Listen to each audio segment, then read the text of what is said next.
just now say hello to all our viewers, our audience from all around the world for this very first session of Talking With. My name is Karsten Riise, and today is 15th of April 2021. And today I will be talking with a very distinguished guest, Mr. and Professor Nazir Hussain, who is a professor of international relations and former dean of social sciences at Quaid-i. I have to.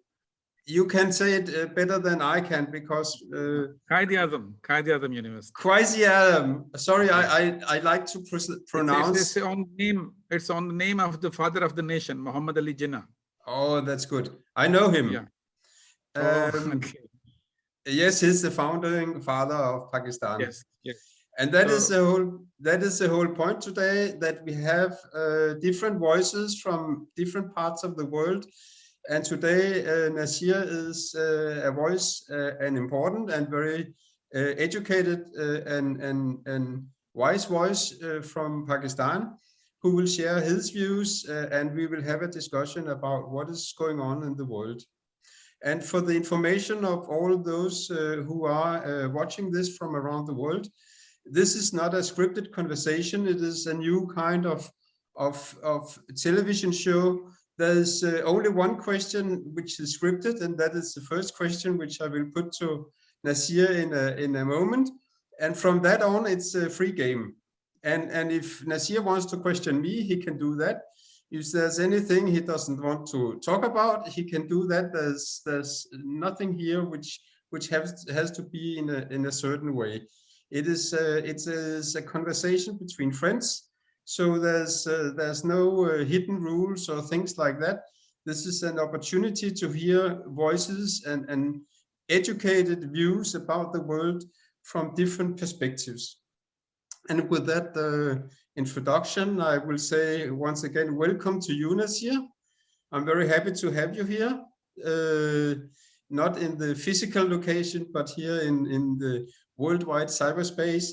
And I will now start with my first and my only question, which is, Nazir, how do you see the world today and tomorrow? Thank you, Karsten, first of all, for giving me this opportunity to be as a guest and a host together with you. It's a great opportunity, and listening to you and your audience, I reckon, is all over the world. So it's a great opportunity for me also. And thank you for putting me in this very show. Hopefully our conversation would be open, candid, and to the benefit of all the people living around the world. Yes, Kristen, so first and foremost, there are two things. One thing is that the pandemic has opened new opportunities. The technology has played its part. Today, you are sitting in France, in the middle of Europe, and I'm sitting in heart of Asia, South Asia, that is Pakistan, Islamabad. So virtually, we can meet everyone around the world. So this is one of the major thing which the technology and the pandemic has done. The second thing about the world today is that we were talking about globalization. And today, this is the limit to the globalization, that nobody wants this pandemic, this COVID-19 to come into their country. Mm-hmm. So the states' frontiers once again have opened to be controlled and curtailed. So this is a unique thing. And, you know, international relations is not static. And that has been the hallmark of interpersonal relationship, interstate relationship. So today we are fearful. We are fearful about the future. But at the same time, we have a hope. We have a ray of hope that humanity would come again from this pandemic as it has done previously. Yes, Kristen. Yeah, okay. I believe that hope is always there, and different kinds of disasters have been touching upon humanity many times over not only the centuries but over thousands of years. and humanity has always overcome this, and moved on and even developed. And I think this is, you can call it evolution, or you can call it the divine hand, but something seems to be driving humanity and this world forwards, even in spite of, I mean, some catastrophes are natural, like it can be disease or earthquakes or things, but most disasters have been human-made, and some of the biggest disasters have been human-made, and somehow humanity has, I do believe, learned. And this is a deep philosophical question, because a lot of philosophies and even religions say that human beings are always the same. And somehow I believe that humanity over centuries and thousands of years does evolve. And sometimes when you live in one generation, which is just a second in the long history of humankind, it may feel like humans are not learning, but I do believe, and that is the value of history sometimes, and geography. When you see history, different times and geography, different places of the world, there is learning in humanity. I do believe this, and I do believe there's reason for hope, and not only hope, but a good reason for good hope. And even if sometimes, and it will happen again, that catastrophes will hit upon humanity, but there will always be this hope that humanity will move on, and even better. Yes, Kristen, you are absolutely right, and I do buy your thesis that at the end of the day, it's humanity which wins. But you know, one thing which humans have done, they have broken the barriers of nature. We have entered That into the is nature, true. and the nature is, I think, taking a revenge of its own. In our hometowns, in our houses, our cozy rooms, if something happens, we are disturbed. So I think we have disturbed the nature in all sorts of things. And of course, the questions of your political nature, the climate change, the diseases, the wars, hunger, fear, these are all being made because the nature was very kind. It was Oh yeah. very soft. It was very nice. The sun was rising all the day. The rains would fall. The snow would come on the mountains. The nature is beautiful. You feel like that your eyes are so smooth in seeing the nature. But unfortunately, this very humanity, I'm not saying the entire humanity, but some of us have entered into the domain of nature and destroyed the nature's nature. So therefore, I think, unfortunately, this may be a revenge of the nature that today the humanity is suffering. I see, and I do agree, but again, I see hope, and this is something. Hope is not rational. Hope is something which you simply must have in your heart, and for those who don't have it, if you have hope, you also have the opportunity to inspire other people with hope. But it's not a Yeah. rational thing. There's no rational reason to believe that humanity will not destruct itself, because this is the possibility which humanity has today and never had before. Uh, I mean, nuclear weapons were invented, and they were even used in 1945. And since then, humanity has had the ability to simply destroy itself. And that burden and responsibility, but also opportunity, will be increased to new levels, as I see it. Because, I mean, the next level of this kind was that humans can now change their own genetics. Humans can change the biological very nature of what it is to be a human. It is actually, you can see a lot of scientific science fiction movies about this, and sometimes such movies, they are not only fiction, they are a window into possible future, and sometimes horrible possible futures, which we must avoid. And I mean, how did humanity learn not to destroy itself with the nuclear weapon? Just to mention an example. Yes, It, 1945 was a devastating act, and once yeah, the atomic bomb was dropped, the yeah, man said, "Oh my God, what I have done." So even he exactly. was not aware of the destructive power of the nuclear weapons. And I think the humanity has taken a conscious decision not to use nuclear weapon again. Yes, Otherwise, as we are saying, the day after, it will be a nuclear winter. Nobody would survive. exactly. And many other technologies are now being developed which can be even more devastating. And I think this can be difficult to imagine. How can something be more devastating than a nuclear bomb? Well, it can be devastating from within the humans.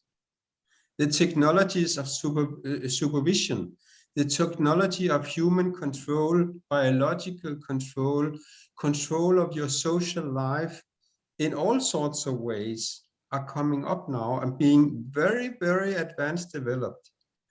In theory, just a few people, maybe only one single person, with these things which are now being developed technologically, can control the whole world in theory. Of course. No, the experience is that you are sitting in a very developed, highly qualified, very industrialized country, and I'm sitting in an underdevelopment country with a lot of poverty and a lot of issues. But the issues are almost the same. We have to fight with Mm, diseases, we have to fight with pandemics, we have to fight to upgrade the human beings. So I think the humanity as a whole are facing the challenges all around the world. It is beyond the borders.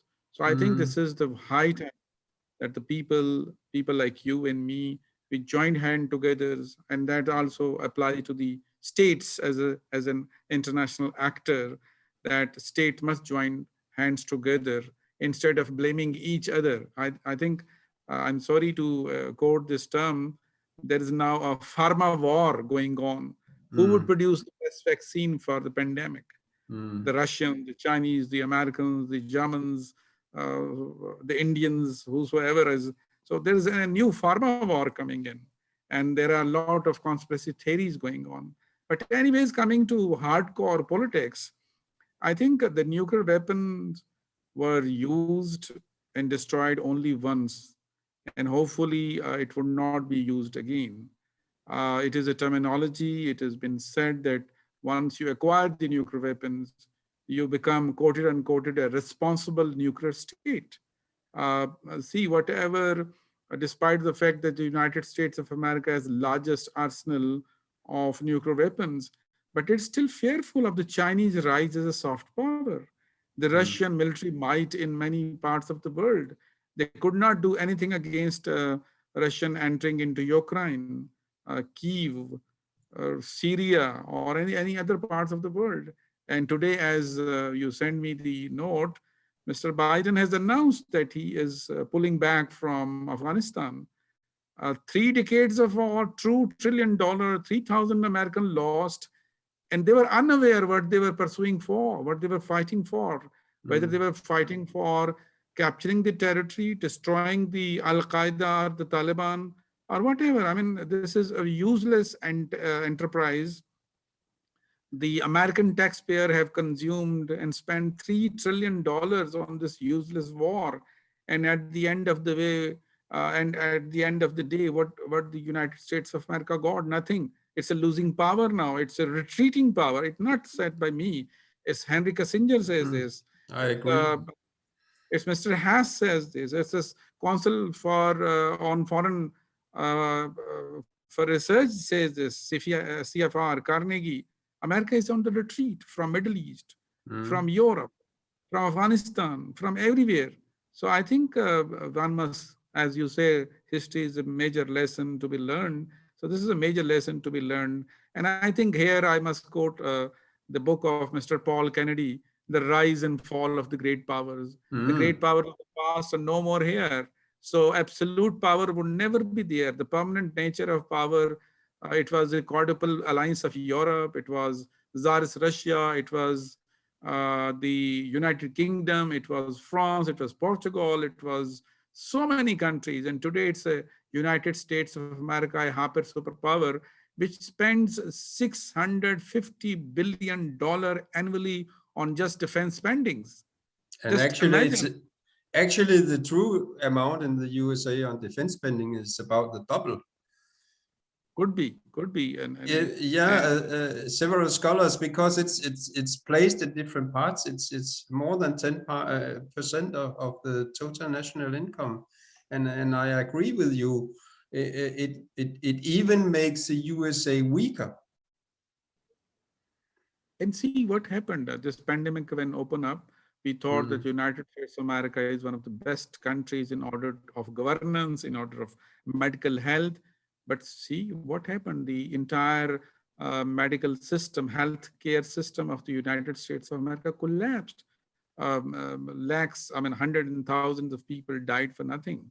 So I think instead of investing in weapons and equipment, but of course, this is a hard reality. And as you mentioned in one of your articles, it's a multi-industrial complexes which wants this human wars to thrive on. The entire Middle East is fighting on. Africa is suffering with poverty, but they are purchasing weapons, equipment, etc., etc. And that you mentioned Paul Kennedy, which is a very famous book about great powers. And a lot of people in the USA were shocked when they read that book, because they knew that Paul Kennedy was pointing at them in the USA, and they said, no, this decline of the great powers, they all had this idea, was not inevitable. So they set out on a journey to prove that he would be wrong, and that American power could last at least for one more century. It's only just 2 decades ago they had this project for a new American century, which should be all the 21st century. And now only it's 20 years later, we see how things are going badly. And you point to something which is important. That is, a country cannot be strong outside and weak inside. Then the whole country is weak. We have to accept that.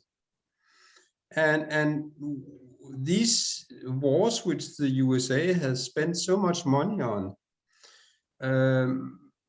trillions of dollars, and now they see that their own infrastructure, no matter how they define infrastructure, because this is a big debate in the USA, how to define infrastructure.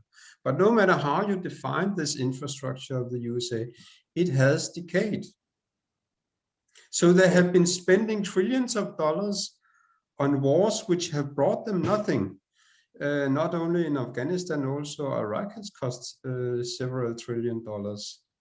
And now they have to catch up, that these monies were spent for war, and you cannot spend the same money twice. You can try to print more money, but that is in the end only paper. And this is something which Biden has not yet understood, because in some way money is just a figure. The reality, what is called, I'm economist as a background, there's something which is called the real economy. And the real economy is not the money economy, but the real economy of humans and what they do in society. And human in society, a certain number of humans living in a society can only do this or that much. You can only work 40 or 60, maybe 80 hours a week, but not much more. And you can only do a certain number of things in that time. And if you spend all that work time for all your population in making wars, which you, by the way, lose, then that same amount of work time in society cannot at the same time also be used for building bridges or making hospitals or anything else. And there is a Christian, there is no doubt that America is a great nation. Oh But if yeah. people like Trump, if they come into power, and critics like you and me, we would be wishing and praying that if Trump would have been given another term, the American decline would have been very fast than what we are predicting. And you see one of your pieces in one of the major newspaper, the role of nationalism. I think America is a very strong country outside, but inside, see what is happening. It's a sub-nationalism. The racism, in fact, the blacks are being killed, and the riots are on in different states of United States of America. So this is a reckoning time that, as you said and mentioned, that if you are not internally strong, you cannot have externally strong. So if unfortunately, the American nation is divided, as it happened in the Biden's and Trump's election, and how, see, I'm sorry to use this term as a third world citizen, as a human being from a third world country, first time in the history of the United States of America, the symbol of American democracy was attacked. The Capitol Hill, the Congress was attacked by the supporter of Mr. Trump. This is unforeseen in any modern democracies of the world. So this is decline. It's not that you decline politically, you decline economically, you decline militarily, but it's a decline of your values. The cherished values of the United States of America was tolerance, forbearance, respect for others. And here you are destroying the symbols of your own democracy, which were not taken good by people like you and me sitting outside the United States of America. And the rise of new Americanism, that is America first. Mr. Trump has spoken time and again. This is the rise of the white supremacy in the United States of America, which will be destroying America from within. So it would not be time for the United States of America, as you mentioned, to spend trillions and trillions of dollars in an outside war. The war is within, and that within is this pandemic, this racism, this values, and so many other things which the world is facing today, including the United States of America. But the interesting, well, when you look from outside and not live in the USA, such things become more interesting. It's more touching for those who live in it. But it touches upon all of us, and yes, we have to change this this view of third world and first world and so on, because we have only one world, and the thinking and advancements in all parts of the world are in many ways really great, and Pakistan is a very advanced country. I would never use the term third world. I think you have some truly great universities. You have many great values. I have been reading about how Pakistan has some years ago, during all that war which happened in your neighboring country in Afghanistan, how Pakistani families have been extremely open to welcome those refugees who came from Pakistan, from Afghanistan. So this is a testimony of a proof of very high values which exist in the Pakistani society. So, Christian, it is both imbibed in our culture, in our values, and in our religion, the Abrahamic religion, which all we aspire to be, whether we are Jews or Christians or Muslims. It's all imbibed, and think it's one of the greatest achievement of Pakistan that it housed 3.5 million Afghan refugees into Pakistan. While I was traveling into France and into United States of America, some people ask me, "Oh, you Pakistani, do you wear jeans? Do you wear pants?" I said, "Yes, we do wear. Do you, would your woman would be caring for her face and makeup and this?" I said, "Why not?" This is unfortunately the image which Pakistan has abroad, and this is unfortunately our mistakes, I think, to join the war against Afghanistan and global war on terror, etc., which have eaten up our own economy. Pakistan has suffered $120 billion, 65,000 human lives have been lost because of this war in the neighboring country. It was not of our own making. Unfortunately, we did what the global powers wanted us to do. Unfortunately, and our rulers at that particular time did not take the prudent decisions. So we suffered a lot. Extremism was very high. Terrorism was very high, but thanks God, thanks to the armed forces of Pakistan, thanks to our enlightened people, that today we have won the war of military nature, and today we are conceiving into a society which is tolerant, which is modern, which is equitable, comparable with all modern things. And as I mentioned in your private discussions, I would request you and my audience who is watching me and you that please Google around Pakistan and see the beauty of Islamabad only. Islamabad is one of the 10 most beautiful cities of the world. It's all natural. You will find no pollution. You will find no noise. You will find no honking of horns as is happened in many parts of the world. You will find that this is something extraordinary in Pakistan. So yes, we have great values. We have great traditions.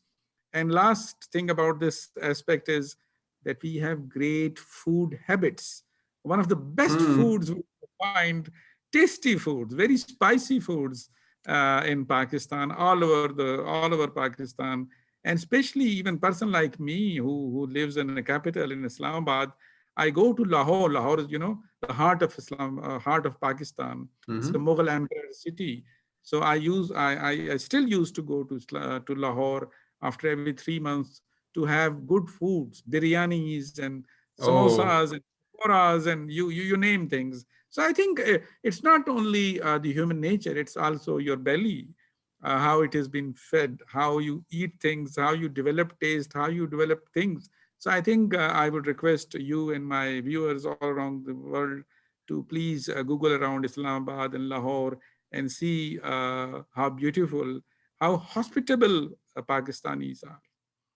But Pakistan, I mean, the Indus Valley, which is the heart running through Pakistan, is one of the oldest cultures in the whole world. I mean, Yes, we have three great civilizations: Indus, Mohenjo-daro, and the Buddhist Texila. Yeah, and just as old, or maybe even older than the Egyptian cultures, which are also very great and very old. It's a fantastic culture which you build on, and food, as you say, is an important part of culture. I have been lucky once to visit Ukraine, and Ukraine was totally devastated by the Second World War. Everything physical, buildings, everything was destroyed, and a lot was also destroyed during the revolution in the communist revolution. But food habits, food culture lives inside the humans who do the cooking and who socialize with the eating. And that is marvelous in the Ukraine. And I have also been visiting Pakistan's neighboring country, India. I have sadly not yet been to Pakistan. I look forward to one day go there. Most Which welcome. I Be my will be guest. happy. Thank you. And which also has similar food culture, because I see you in a way as one great nation in a civil war between yourself, Pakistani, Indians, but somehow it's the same country in a way. And you belong to the same family. I once, I will cut this short, but you know the Mahabharata, the great story of the Hindus, which is about two families who fight each other for, I think, generations. And I once used that in a conversation I had on the internet with one of your colleagues in India, and said, you are just like, also the great book of Bhagavad Gita, where you have this warrior who is standing there, and God is advising him what to do. This is the God in a Hindu shape, but it's still God. It's the same concept. What to do, because he was standing across about to fight his own family. And I said, and in this case, this was an Indian scholar, you are in the same situation. You stand there as a warrior, and in front of you, you can call them Pakistani and you can call yourself Indian, but you are the same family. And Yes, I you are think right. that Yeah. that was, yeah. You are right in a sense that yes, since centuries, I think even before the Christ BC, this civilization had the great bearing on the global politics. We share the same culture, traditions, values. Later on, the Mughal emperors who came from Persia, in fact, from Afghanistan and from, Pakistan is an infusion of three different cultures, languages, traditions, and empires. The Persians, the Arabs, and the Scintillations. And And you the can what? also, Excuse me? Scintillations, Okay. Scintillation, Asia Minor.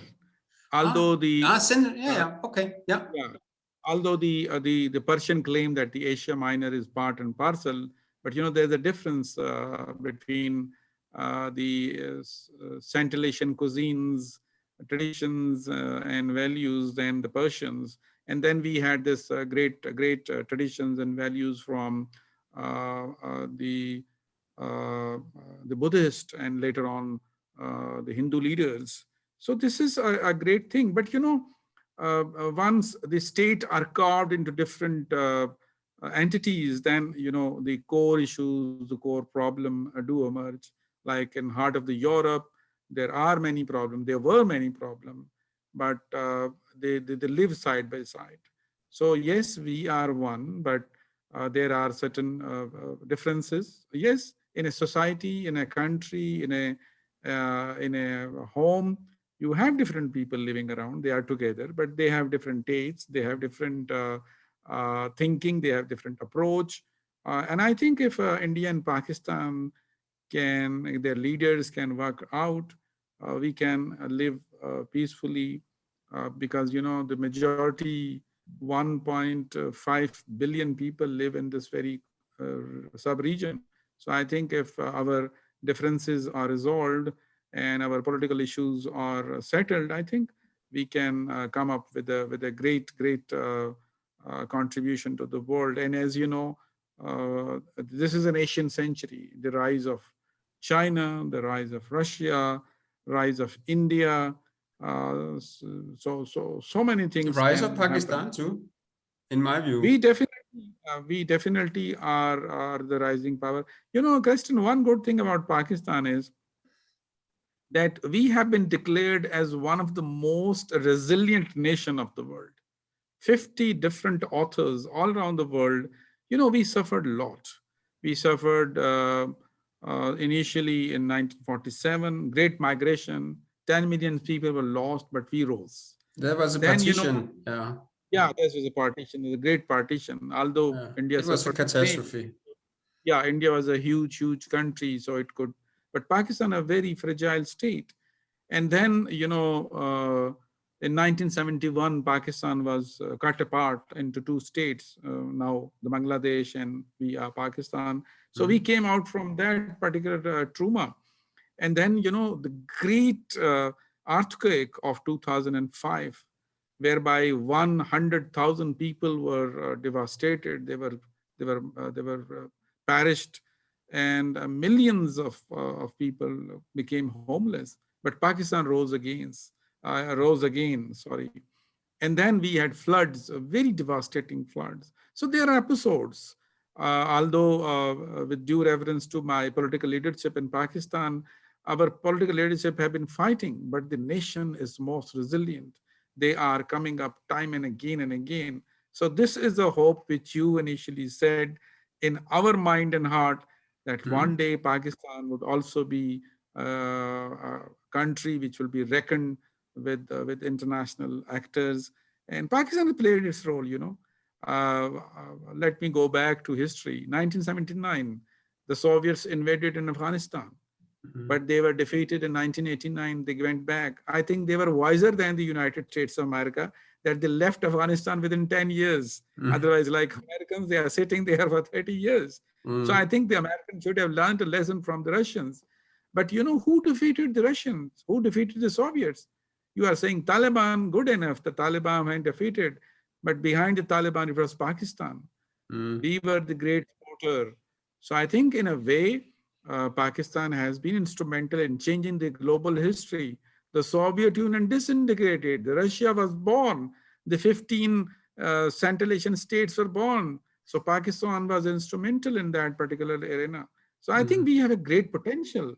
But the only thing is that the time must be ripe enough that Pakistan would come out. And last thing about this, you raised a very good question in the very beginning, how you view the world from Pakistani perspective.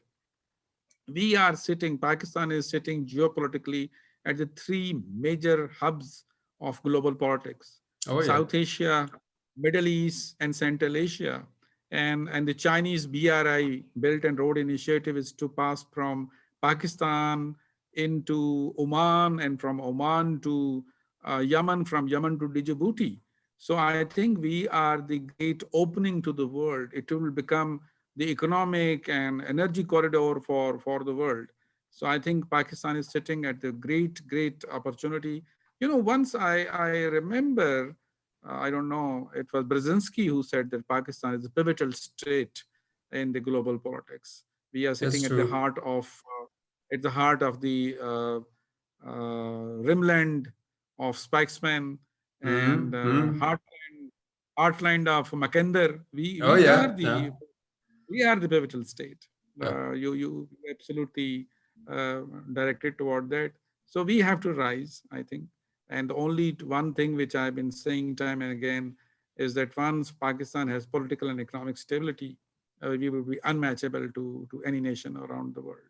And our message is peace. Pakistanis believe in peace, peace within and peace outside. We believe that without peace, we cannot achieve anything. And our love for all people around the world, and especially to our neighbors, Afghanistan, Iran, India, Russia, and of course to Germany and France.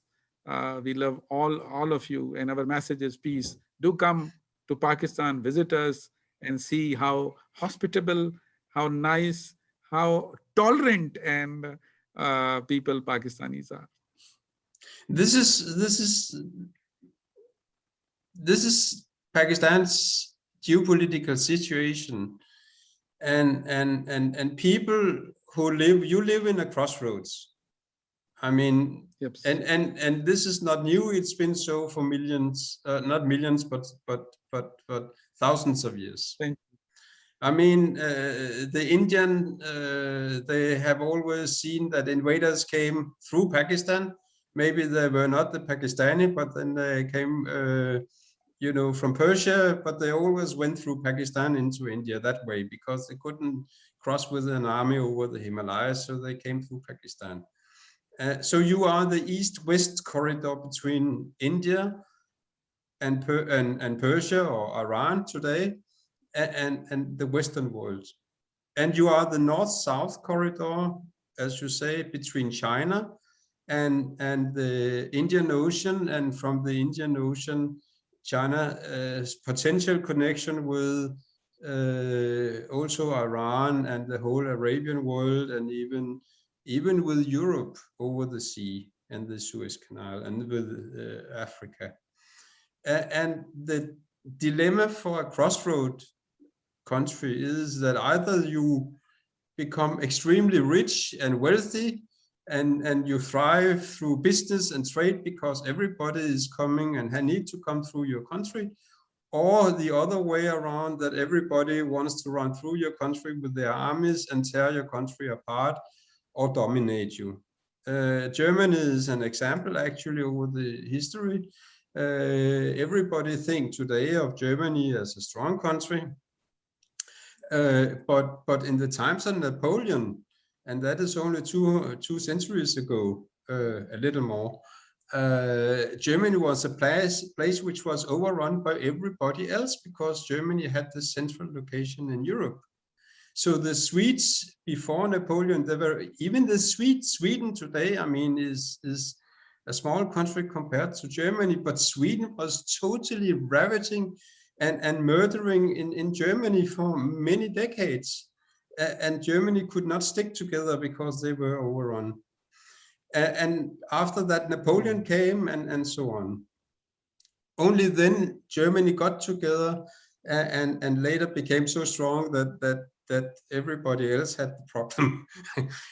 Today we have, I must finish this short story and say, I think Germany today has learned a lot from this history, and I often praise Germany for a very, very, very constructive role in promoting Europe and seeing that there is no future for Germany outside of Europe. Germany never has a future by itself, only together with the rest of Europe.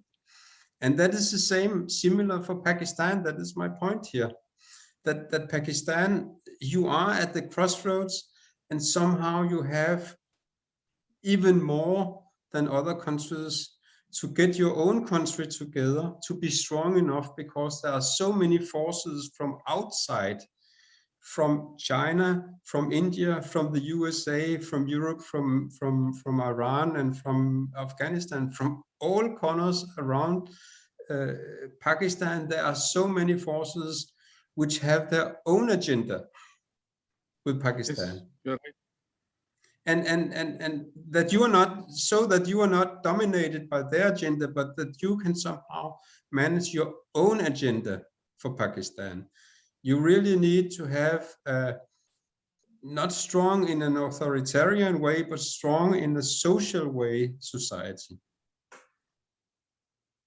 We are good in that, but we are always, as you said and mentioned, always caught up in the previously Cold War politics and Oh today the yeah. global politics.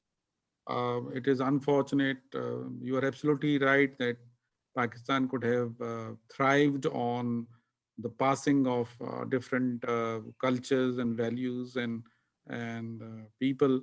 But we were also caught up during the Cold War between the Soviets and the Americans, the Oh yes. SEATO Yes. and Yes. NATO, Northern Alliance, and then the Afghan War for the last 3 decades. Pakistan is embroiled in Afghanistan. And I think this is not our war, unfortunately. This is not, this is the war of the Americans and the global states, global actors. I think Pakistan previously choose wrong decisions to side along with other countries. And I think today the Pakistan's prudent policy of let Afghans decide their own future. We are Mm. not the dictator of their security. Pakistan wants a peaceful Afghanistan, because until unless Afghanistan is not stable, Afghanistan is not peaceful, I think Pakistan and the adjoining states and the region itself would not be in a position to come up. You know, Russia is one of the largest oil and gas producer of the world today. It wants to export. China is one of the major consumer of oil and gas. Oh So I yeah. think this whole region can boom up if Afghanistan is stable, and that's why Mr. Baden was reluctant not to leave Afghanistan in some way or the other. And in your writing, you are absolutely right in saying that the war would not end. It will be just the withdrawal of the United States of America. I think some of the forces, advisors would remain there, and the proxy war would continue. And you know, today the American thinking is to contain China. And I think one of the best options for the United States of America to contain China is to destabilize Afghanistan, to continue to destabilize Afghanistan. Because you know, the Chinese also have their own problems. The Xinjiang issue, the Uyghur Muslims, so-called human rights, so-called authoritarian system, etc., etc. So I think every state has problem, but you're absolutely right in saying that Pakistan has the potential, and definitely things are coming normal. Pakistan is developing good relation. Just recently, the Russian foreign minister was here in Pakistan, and there were lot of discussions on mutual cooperation, and especially to have peace and stability in Afghanistan. And I think this is mutually beneficial for all of us, for India, for Pakistan, for Russia, for China, Iran, to have a stabilized and peaceful Afghanistan. And once it's done, I think, and you know, unfortunately, it's a global war of proxies. Who creates proxies? Who creates non-state actor? Who created Al-Qaeda? Who created Daesh? Who created? So there's a lot debate, and Pakistan is just want to make its own house in order to progress further. I agree with you. What I see is that Biden is even more confrontational to China than Trump was. And Biden tries to do everything at once, which is not possible. He wants to build up a social democratic state, which of a type which was given up in Europe, even in Denmark and Sweden in the past century, with unions and state domination, a lot of things. And at the same time, like Biden wants to build up change a country like the USA with so many special freedom traditions in business and so on. Biden wants to change that in during a short presidency. It will not be possible. And at the same time, Biden tries to as he tries to change the whole USA into a social democratic state in the type of which was given up in the 70s in many places in Europe. Biden wants to make a military social state against China. And it will not succeed. It will not succeed inside the USA, and it will also not succeed with those which Biden wants to partner with, all the countries around China. And Pakistan, as you mentioned, has good relations with China. China has its own problems, we know that. But Pakistan is one example. I could mention Germany too, or South Korea or Japan. These countries around China, including Russia and others, they actually benefit from working with China. All of them. And so does Pakistan. China is a very important partner for Pakistan. And so is the United States. So we have to make balanced relationships. Exactly. And that's why there's a risk, as I see it, that Pakistan can be caught in this kind of crossfire that Biden and his Democrat social militarist state will try to make a new second Cold War, and they will, of course, demand of Pakistan that you cut off all connections with China. Because no, it will be not. No. That would not be China, beneficial. yeah, no. China is the country for Pakistan's security, Oh for yeah. Pakistan's economic development. So I think, unlike previous experiences, Pakistan would not like to be trapped in this quagmire again. No, we cannot break off with China. In fact, we would like to build up China. So coming to Biden, I think two important things which you mentioned. Biden is over 90 years of old. So probably he wants to make uh, some marks on the US and global history, and that's why he's trying to be very, very proactive. Unlike the advice of Mr. Henry Kissinger and many others that don't rival China, China can be a good competitor, but don't make China as rival. Why? Because you mentioned economic well-being and Paul Kennedy.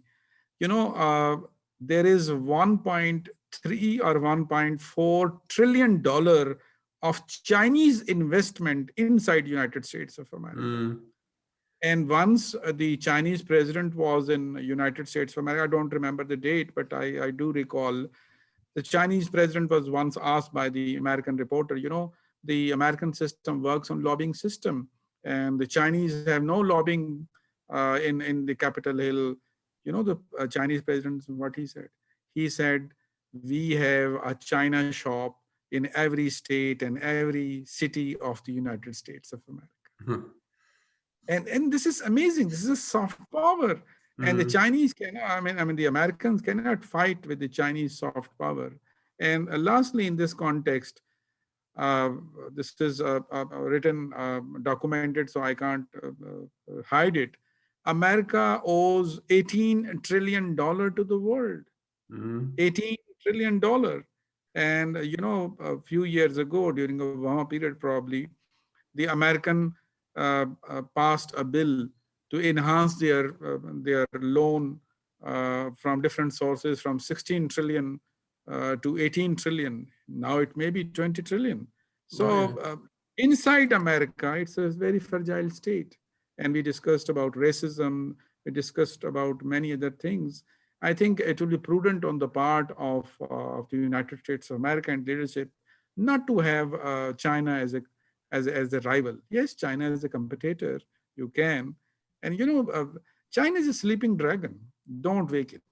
It would be very, very difficult. And for you and for my audience, I must tell them one thing. The Chinese are now buying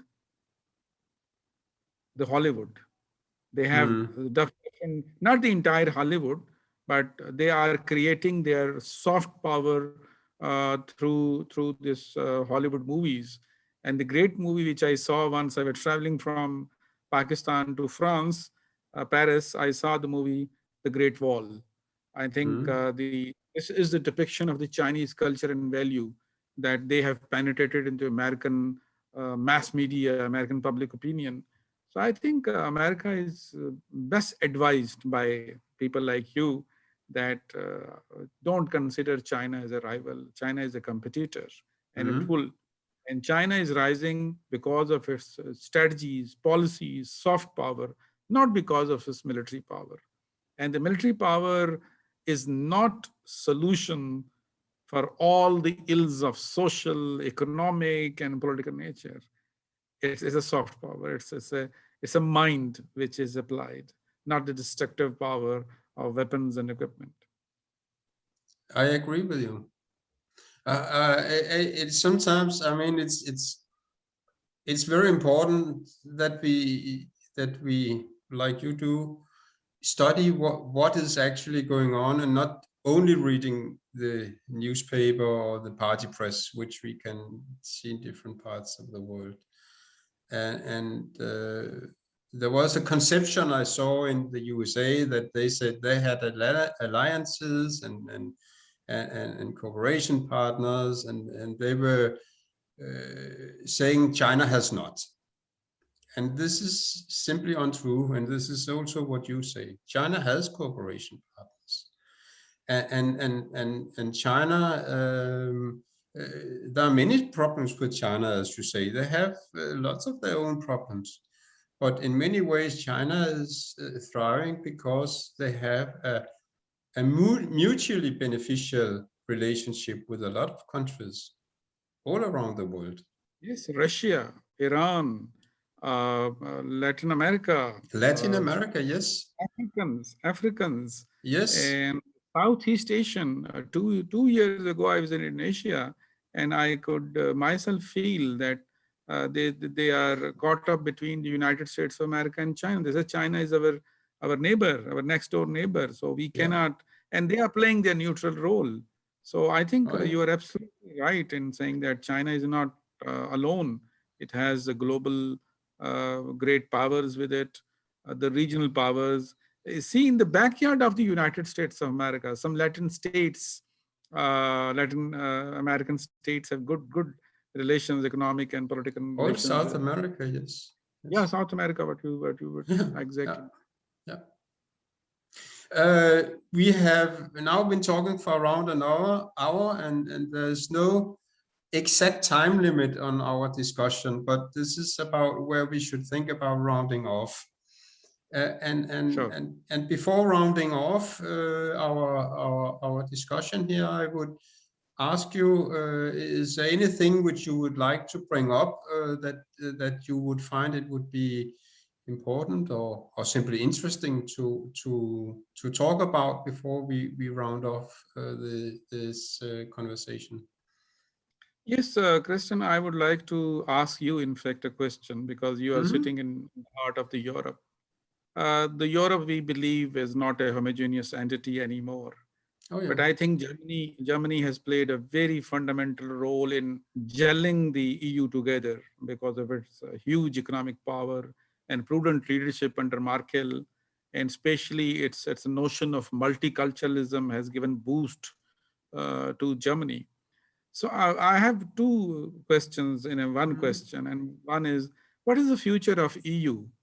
And especially why the European Union is not playing its due role as an entity which it should have played, like we here in Pakistan and other parts of the world always see EU following the United States of America.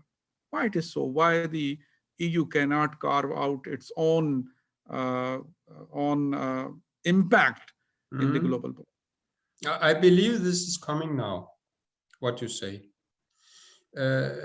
We have to say, when we look back, I mean, the European country has had, our European continent has had uh, truly the most devastating wars in human history, the First and Second World War. And it has always been rivaled by different countries who should dominate this continent, Europe. And only after the devastations of the Second World War, after 45, did Europe make an agenda to stop this. And as a good role model, actually, for Pakistan and India, the two arch rivals, France and Germany, got together. They had always been fighting a lot. They got together to unite and say, we are more together than we would be, each of us. Europe is a continent with so many languages, more languages actually than the number of member states, but these are regional languages. France is not the only language spoken in France, just like you have in India and Pakistan, you have many languages, and you also have other languages in Spain and France. So you have so many cultures, and I think we have to look at little more than just within a few years or within a decade. We have to look here what has happened in Europe over the past 70 years, 2/3 of a century. Did it take for Europe to come where Europe is now? That Europe has established these institutions, common European institutions, and they are actually working very, very well. We have different government in all the member states, and they have to agree on virtually everything they do, And that is actually possible in so many advanced levels. And it struck me because when you live in Europe and hear about all the problems which Europe has in policy making, you might be forgiving to think that is the situation. But then I started to look more at deeper and study deeper the United States, and I saw all the problems which they have in the United States in policy making. I mean, they have a Congress which is not functioning. They have this filibuster, they cannot agree. They have only two parties, and they have these 50 states, and they cannot agree on anything nearly, except when they have to spend money. They can spend money, $2 trillion on handing out checks to their senseless, totally. Sorry, I stopped myself before I use a worse word. For all the inhabitants, as if they could send money from heaven. It's not a very intelligent idea. And they can spend money on military. They have a president who cannot govern so much in his own country, but he can make wars anywhere in the world, and nobody opposes him. Europe has progressed differently. Europe has progressed from inside, not with military means, not with a strong foreign policy. Everybody said, who's making the foreign policy of the EU? Well, today we know that is made in Brussels, actually. But before that, before they had in the EU a high commissioner for foreign policy, there was no real place for that. But the EU has getting its act together of uniting itself. And I do believe in extension of your question that Brexit has strengthened the EU. Because the United Kingdom was always against European unity. It was only just a matter of money. And as soon as somebody on the continent were getting closer together, the United Kingdom, I'm a bit provocative here, but they didn't see an interest in anybody getting too close together in a cooperation in Europe. The United Kingdom wanted to play its own role. Now they are out of the EU and they can do whatever they want. If they can do anything, they cannot even make their own country stick together because they have problems now in Northern Ireland and Scotland and so on. And they can keep with that. The EU as a project, which is it's a century project, is now stronger because they don't have this rift. And I firmly believe, and that may happen, what I say now, in 50 years, that sooner or later the United Kingdom, I don't know if it will be 1 or 3 countries in 50 years time, nobody knows, but they will come back into the United Europe. But until then, until they have sorted out in the United Kingdom their own problems and what they want and the overstretch, here you can really talk about Paul Kennedy. They want to reinvent a new version of the of the British Empire in the world in some new format. I don't believe they will succeed, but now they have a chance to try, and it's not going so well right here from the start. But that is making the rest of Europe free of that discussion, and the rest of Europe is getting closer together. What is also strengthening the unity of the United Europe, not the United Kingdom, but the United Europe, the European Union, has been the development in the United States over the past, I would say, especially 5 years. The Trump administration, I will not point this so much on Trump, but Trump made it visual for Europe that the United States is now going a more nationalist and has another agenda. And it came under Trump. And I would thank Trump actually for making this clear to not only to Europe, but to the rest of the world, that the rest of the world cannot depend on the United States and should not. So Europe, and this is coming into the minds of the Europeans, not equally fast. It's coming into some minds in the French, they want to be the military arm of the European Union. I think they should change that perception and say Europe needs a united military, but it should not be invested all in France. It should be invested in all of Europe. But it's coming into the European Union. Germany has been a big friend, a very loyal friend of the United States.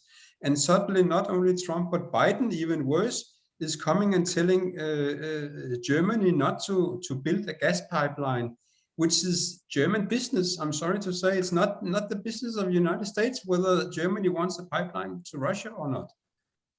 This is German and European sovereignty, not American. And these things, I think, are strengthening the development. You may not see it in all the official sayings of the politicians in Europe. But if you read between the lines in some of these statements, you can feel they are beginning to think about this. Now Biden wants to unite Europe and wants to unite East Asia and South Asia under a new European, new American global leadership against China. It will not work.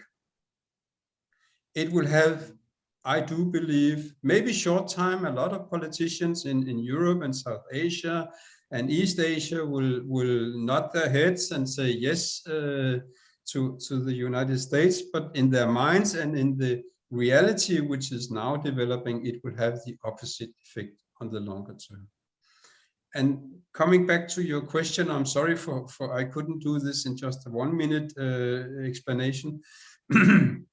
Coming back to Europe, Europe will be forced by circumstances to unite once again on a new level.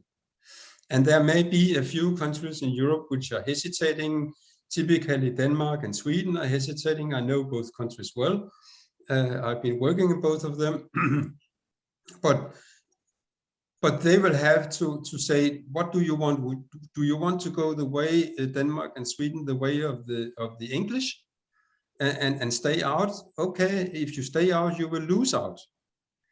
And I'm sure that in the end, also Denmark and Sweden will understand they need to join also in this new European project. And this is, the Germans have the same discussions, you know, they feel that they always pay for the others. Every time somebody has need for money, they go to the Germans, and the Germans feel that they have to pay, but somehow Germany has understood that Germany has, as you also mentioned, this very important role, and that Germany also has one option. Germany cannot go it alone. Even Germany with 80 million people, compare that to Pakistan. I mean, Germany is suddenly a small country, not a big country. Even if it's rich, it's still a small country in the whole world. So this is my firm conviction, and you cannot prove the future before it happens, and when the future happens, it will no longer be the future. It will be a new past. But this is how I see things. It will come, and it is coming quite strongly. Europe is developing its policies across the Black Sea into Central Asia, but they are not used to thinking this way. And this is also Europe is a bit hesitating to come with the communications of this sort, but I see this in the actions of the Europe, and I also hear a bit from some connections close to Europe, to Brussels, that Europe is not used to think in this scale, but it's coming. Europe is also thinking much more about Africa. They have been talking about partnering with Africa, because Europe has, at least in theory, recognized that Europe has no choice other than help Africa develop. Otherwise, they will be flooded with poor people. The United States has not understood that yet. They need to develop Mexico and Central America. Otherwise, they can build walls. They could be 3 kilometers high. They cannot stop the flood of refugees from Mexico and Central America. They need to develop these countries. So all these things are developing now, and I think Europe, in this case, with Africa, has to be more serious, because they say they want to partner with Africa, but this is not yet what they do. You know, Europeans, you know that in Pakistan also you have, through the British, a lot of experience with Europe. Sometimes the Europe say a lot of nice words and then they do something else. But Europe now will have also to do this. They will have to walk the talk and play what you say is a leading role in the world. This is One a of the great leading. This is Yeah. a great contribution, really, because this aspect was missing so far in especially our discussion and the discourse in academic debate. And I think you have alluded to a very, very important point. And I think the gist of our candid and open heart discussion is that Europe would come up with a distinct role in the future. Oh yeah, we agree on that. If you have no more items to bring up, I have no more items, then I will round off now. Thank you. And say thank you a lot, Nazir, for the good relationship, the very good relationship that we have, which I appreciate very much, and for your willingness and your interest to participate in this conversation.